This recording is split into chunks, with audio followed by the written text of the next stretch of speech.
मेरा अपना मानना है कि अगर हम एजुकेशन के ऊपर सबसे ज्यादा जोर दें, आज हर बच्चे को बेस्ट शिक्षा दे दो, और दिल्ली में हमने करके दिखा दिया, गरीब से गरीब बच्चे को भी आज अच्छी शिक्षा मिल रही है। अगर हर बच्चे को इस देश में अच्छी शिक्षा दे दो, मैं बता रहा हूं, आपको गरीबी दूर करने की जरूरत नहीं, ये बच्चे गरीबी दूर कर देंगे, अपने परिवार की भी और अपने देश की भी। राजधानी दिल्ली में आम आदमी पार्टी द्वारा शिक्षा मॉडल पर एनसीपी अजीत पवार गुट के दिल्ली प्रदेश अध्यक्ष किशोर गोहरी ने अरविंद केजरीवाल के शिक्षा मॉडल के बयान पर पलटवार किया है। किशोर गोहरी ने कहा कि आम आदमी पार्टी के मुखिया और दिल्ली के मुख्यमंत्री अरविंद केजरीवाल दिल्ली की जनता से झूठ बोलते आ रहे हैं। उन्होंने कहा, जब जब चुनाव आता है तब दिल्ली के मुख्यमंत्री अरविंद केजरीवाल तो दिल्ली के शिक्षा मॉडल की याद आती है। किशोर गोहरी ने कहा, ना तो दिल्ली में शिक्षा मॉडल ठीक है और ना ही पानी की व्यवस्था ठीक है। दिल्ली की जनता को फ्री पानी बिजली का लॉलीपॉप देकर अरविंद केजरीवाल गंदा पानी पिला रहे हैं। वहीं उन्होंने ये भी कहा कि दिल्ली की जनता अब जान चुकी है और आगामी 2025 में अरविंद केजरीवाल को बुरी तरह हार का सामना करना पड़ेगा। और क्या कुछ कहा, आइए सुनाते हैं इस रिपोर्ट में। आपको गरीबी दूर करने की जरूरत नहीं, ये बच्चे गरीबी दूर कर देंगे, अपने परिवार की भी और अपने देश की भी।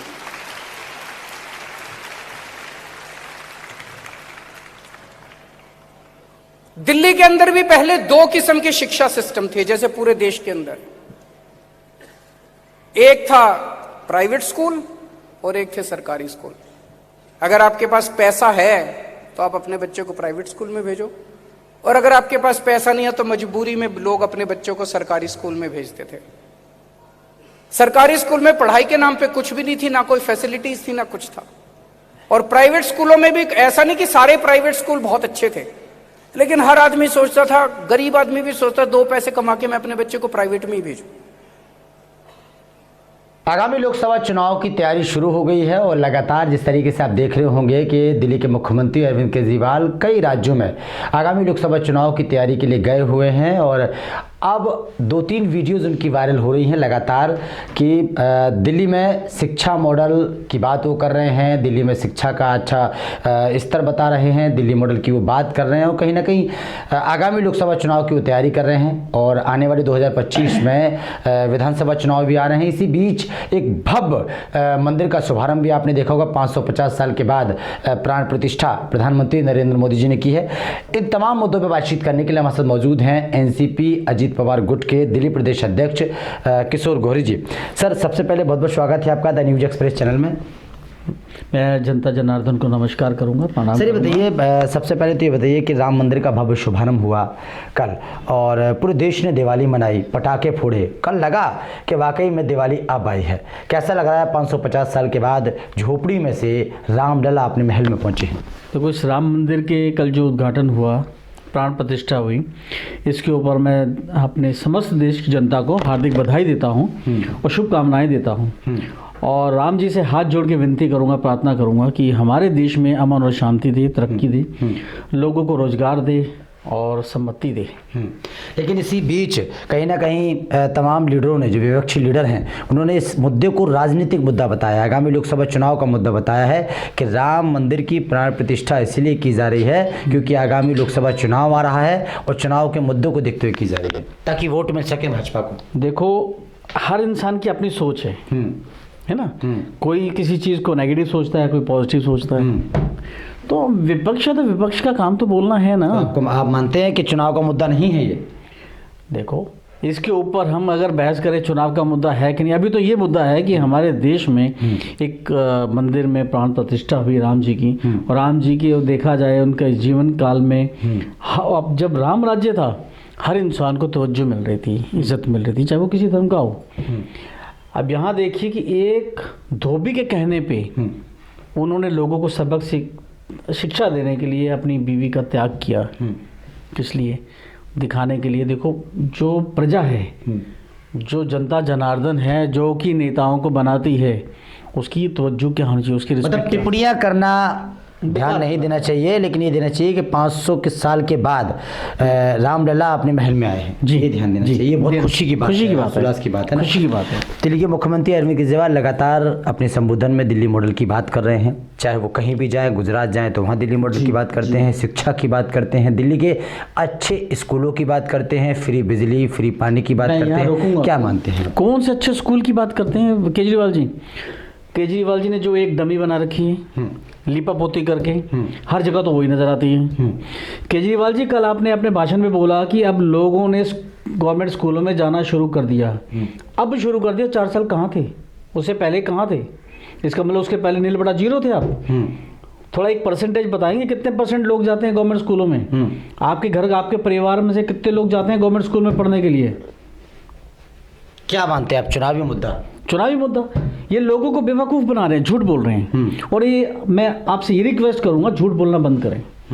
अगर आप चाहते हैं कि देश तरक्की करे, हमारे दिल्ली में लोगों का जीवन अच्छा हो, तो झूठ बोलना बंद करें। आप कहते हैं मैं पानी फ्री देता हूँ, पानी आप नलके का पानी पीते हैं? RO छोड़ दो, आप डायरेक्ट नलके का पानी पी के दिखाओ मेरे को, जो कि रात को बाल्टी भर दो, सुबह उसमें से बदबू आती है। नहाते आप झूठ बोलने की बात कर रहे हैं। वो लगातार ये बोलते हैं कि हमारी पार्टी और हमारे नेता कट्टर ईमानदार हैं। अजी, जितना ये ईमानदारी का ढोंग रचते हैं, जितना डंगा पीटते हैं, ये इतने बेईमान हैं। इनके MLA कहते हैं कि मैं ये सड़क नहीं बनवाऊंगा क्योंकि इन्होंने मुझे वोट नहीं दी। भाई क्या मतलब है? तुम एक लोकतंत्र में हो, लोकतंत्र में जी रहे हो, आप ये क्या बातें करते हो? कहाँ का MLA है? ये MLA आपका बुराड़ी का है। उन्होंने बोला चलो मेरे साथ अलीपुर का, और जितने MLA हैं कोई काम नहीं कर रहा। सड़कें देख लो टूटी पड़ी हैं, नलकों में पानी आता नहीं, पानी आता तो गंदा आता है। आप RO घर पे नहीं लगाओगे तो पानी पी नहीं सकते। तो दिल्ली की जनता वोट क्यों देती है? तीसरी बार कैसे जिताया फिर? अजी, तीसरी बार जो जिताया, उनको ये विश्वास था कि चलो एक बार गलती होगी, दोबारा ये काम कर लेंगे। उनको ये नहीं पता था ना कि बेईमानी तो सर पे चढ़ के बोलती है। जो ईमानदार होता है उसको ईमानदारी का डंका पीटने की जरूरत नहीं होती। ये अच्छा, CM केजरीवाल के ऊपर भी आरोप लग रहे हैं भ्रष्टाचार के, दवाइयों के आरोप लग रहे हैं, और कहीं ना कहीं तीसरे समन के बाद अब ED चौथा समन जारी करने वाली है। क्या मानते हैं, कितनी सच्चाई है इन सब चीज़ों में? अजी, पहले तो एक CM के नाते, दिल्ली की CM है दिल्ली के, अगर यही कानून की, न्यायपालिका की रिस्पेक्ट नहीं करेंगे तो जनता क्या करेगी? जनता भी धज्जियाँ उड़ाएगी। तो दिल्ली के अंदर लॉ एंड ऑर्डर क्या रह जाएगा, ये बताओ। इनसे पूछा जाए दिल्ली के अंदर लॉ एंड ऑर्डर के हालात क्या होंगे केजरीवाल जी? अगर आप ED का कहना नहीं मान रहे, कानून की रिस्पेक्ट नहीं कर रहे, न्यायपालिका की, तो आम आदमी पे क्या असर पड़ेगा? लेकिन वो ये कह रहे हैं कि आगामी लोकसभा चुनाव को देखते हुए BJP हमसे डर रही है, प्रधानमंत्री नरेंद्र मोदी जी डर रहे हैं, इसलिए हमारे पास ED एजेंसियां भेज रहे हैं, हमारे ऊपर झूठे आरोप लगा रहे हैं। ऐसे है ना कि गुनाह आप करोगे, चोरी आप करोगे, तो भाई पुलिस भी तो पकड़ेगी ना। आप एक चोर हो, वो कह दिल्ली में काम कर रहे हैं, घर आ रहा है, पुलिस वाला डर गया जी, वो कह रहे हैं दिल्ली में काम कर रहे हैं, हम तो ईमानदारी से काम कर रहे हैं, हम शिक्षा दे रहे हैं, स्वास्थ्य दे रहे हैं, फ्री पानी दे रहे हैं, फ्री बिजली दे रहे हैं। वो लगातार कह रहे हैं, आप सुन रहे हो? आप सही कह रही हो। रात को जब बच्चा रोता है ना, तो माँ बोलती है बेटा सो जा, केजरीवाल आ जाएगा। ये तो ये बोल रहे हैं, शोले पिक्चर का डायलॉग कि मैं इतना ईमानदार हूँ कि लोग डंका पीटते। गब्बर बना दिया आपने? हाँ, गब्बर सिंह बना दिया उनको। आपने बना दिया गब्बर उनको? मैं कौन होता, खुद ही बनते जा रहे हैं। जब झूठ बोलेंगे तो यही होगा। क्या लगता है 2025 में क्या होने वाला है? 2025 में उनकी रवानगी है कि उनको डर लग रहा है। मेन डर तो केजरीवाल जी को लग रहा है कि मैं जा रहा हूँ और हमारे हैं। नहीं, वो तो ये कह रहे हैं कि वो तो ये कह रहे हैं दिल्ली में, दिल्ली की जनता से कि भाई अब हम जेल से सरकार चलाएंगे। भाई देखो, जो चोर होता है उसको अपना ठिकाना पता चल जाता है, मैं कहाँ जाने वाला हूँ, है ना। अगर इतने ईमानदार होते तो इनको उम्मीद होती कि मैं जेल में जाऊंगा। तो ये ED के एक समन पे जाते, उनसे बात करते, उनकी जो भी शंकाएं हैं, जो भी क्वेश्चंस हैं, उनका जवाब देते। आप कैसे लड़ेंगे चुनाव? जैसे लड़ा जाता है। क्या मुद्दे हैं आपके? मेरे पास जो जनता के मुद्दे हैं, अभी मैं डिक्लेयर करूंगा, 10 सूत्री कार्यक्रम लेके आ रहा हूँ जनता के लिए, जिसमें मेन जनता का स्वाभिमान है, जनता की पब्लिक का जो आपका एजुकेशन का ट्रेंड है, और आपकी जो प्राइसेस की स्टेबिलिटी है, ये नहीं कि आज एक सब्जी आपको 10 रुपए की मिल रही है तो कल 50 की हो रही अच्छा, है। दिल्ली में ग्राउंड पर क्या कमियां देखने को मिलती हैं? आप ग्राउंड पर दिल्ली में रहते हैं, आप लगातार दिल्ली में कहीं ना कहीं जाते हैं, लोगों को जोड़ने का काम कर रहे हैं, क्या कुछ कमियां हैं? कमियां सबसे बड़ी कमियां जो सबसे बड़ी कमियां ये हैं, इन्होंने बोला पानी फ्री, वो नहीं है। इन्होंने बोला बिजली फ्री, कहाँ है बिजली फ्री ये बताओ। इन्होंने ये कहा कि अब स्कूल जाना शुरू हुए, कितनी परसेंटेज है, कुछ भी नहीं है। तो पानी के बिल फ्री नहीं आ रहे हैं। गंदा पानी आप पिएंगे पानी, और उस पानी को फिल्टर करने के ऊपर खर्चा कितना आता है पब्लिक का। अगर यही पानी अच्छा भेजें घर में, पैसे ले लें तो क्या दिक्कत है। जितना का तुम पानी फ्री दे रहे हो उतने का तो फिल्ट्रेशन का खर्चा आता है उसके ऊपर। इन्होंने ये कहा हॉस्पिटल्स के अंदर इलाज फ्री। केजरीवाल जी ये बता दो कौन से हॉस्पिटल में इलाज फ्री है? दवाइयाँ डुप्लीकेट आप बेचते हैं, क्या आपको पता नहीं चला कि दवाइयाँ डुप्लीकेट आ रही हैं उसके अंदर? मोहल्ला क्लिनिक में तो होता है। हाँ, मोहल्ला क्लिनिक में तो है ही है, दवाइयाँ तो है ही नहीं, है तो डुप्लीकेट है। क्यों आप पब्लिक दिल्ली की जनता की सेहत के साथ क्यों खिलवाड़ कर रहे हैं आप? ये खिलवाड़ है पब्लिक ये के साथ। कहते हैं कि दिल्ली मॉडल को देखकर पंजाब जीते हैं हम।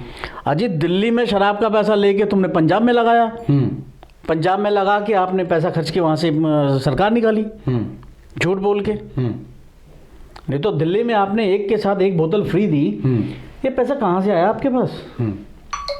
तो उसी के लिए तो ईडी आपको बुला रही है, आप जाते क्यों नहीं हो? इसका मतलब तुम सच्चे नहीं हो। 2025 में एनसीपी किस तरीके से ग्राउंड पर लड़ाई लड़ेगी? अच्छे तरीके से लड़ेगी, 70 की 70 सीटों पे लड़ेगी। मेरे पास अभी लगभग 40 के आसपास आ चुके हैं कैंडिडेट। मैं तैयारी कर रहा हूँ, उनको तैयार कर रहा हूँ सबको। चलिए, बहुत बहुत शुक्रिया आपका। तो हमारे से जुड़े हुए थे दिल्ली प्रदेश अध्यक्ष किशोर गोहरी जी। लगातार उन्होंने दिल्ली के मुख्यमंत्री अरविंद केजरीवाल के खुलासों पर बातचीत की। उन्होंने कहा कि जिस तरीके से भ्रष्टाचार उनकी पार्टी कर रही है, उन्होंने ये भी कहा कि अगर भ्रष्टाचार नहीं किया होता तो उनके 2 मंत्री और 1 सांसद जेल में नहीं होते। 3 समन जारी होने के बाद उन समन को इग्नोर किया, ईडी के समन को इग्नोर किया। ईडी 4था समन जारी करे। और इन्होंने ये भी कहा कि आगामी 2025 में जनता जान गई है, हो सकता है कि आने वाले वक्त में जनता एनसीपी को चुने, लेकिन ये तो आने वाला वक्त बताएगा। कैमरामैन अमन के साथ ब्रजेश कुमार,